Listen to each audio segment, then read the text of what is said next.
अध्याय 48 आदम और हव्वा के सामने शैतान का पांचवां प्रकट होना। इसके बाद शैतान ने अपने अनुयायियों को बुलाया और वे सभी उसके पास आए। तब उसने उनसे कहा, हे मेरे सेवकों, तुम क्या चाहते हो कि मैं करूं? फिर उसने उनसे कहा, तुम जानते हो कि यह आदम जिसे भगवान ने मिट्टी से बनाया है, वही है जिसने हमारा राज्य छीन लिया है। आओ हम सब मिलकर उसे मार डालें, या फिर उस पर और हव्वा पर एक विशाल चट्टान गिराई, ताकि वे उसके नीचे कुचल जाएं। जब शैतान के अनुयायियों ने ये शब्द सुने तो वे पहाड़ के उस हिस्से में आ गए जहां आदम और हव्वा सो रहे थे।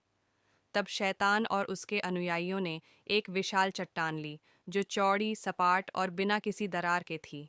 उसने सोचा, अगर इस चट्टान में कोई छेद हुआ और यह उन पर गिरी तो छेद उनके ऊपर आ सकता है और वे बच सकते हैं और मरेंगे नहीं।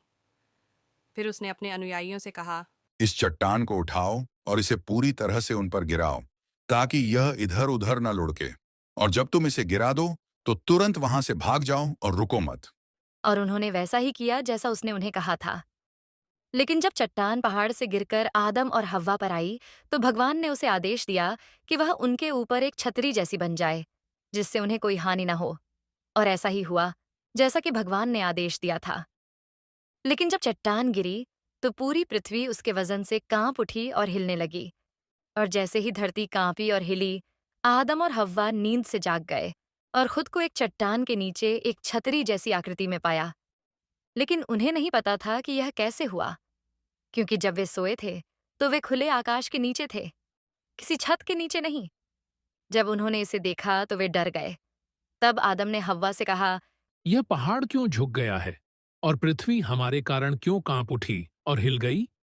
और यह चट्टान हमारे ऊपर एक तंबू की तरह क्यों फैल गई? क्या ईश्वर हमें कष्ट देने और इस जेल में बंद करने का इरादा रखते हैं?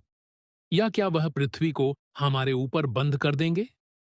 वह हमसे नाराज है, क्योंकि हमने उनकी अनुमति के बिना गुफा से बाहर आने का निर्णय लिया, और हमने अपने मन से ही यहाँ आकर गलती की, बिना उनसे परामर्श किए।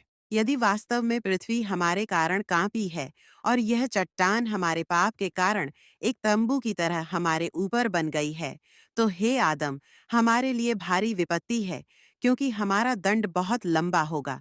लेकिन उठो और भगवान से प्रार्थना करो कि वह हमें इस बारे में बताए, और यह चट्टान क्या है जो हमारे ऊपर तंबू की तरह फैली हुई है।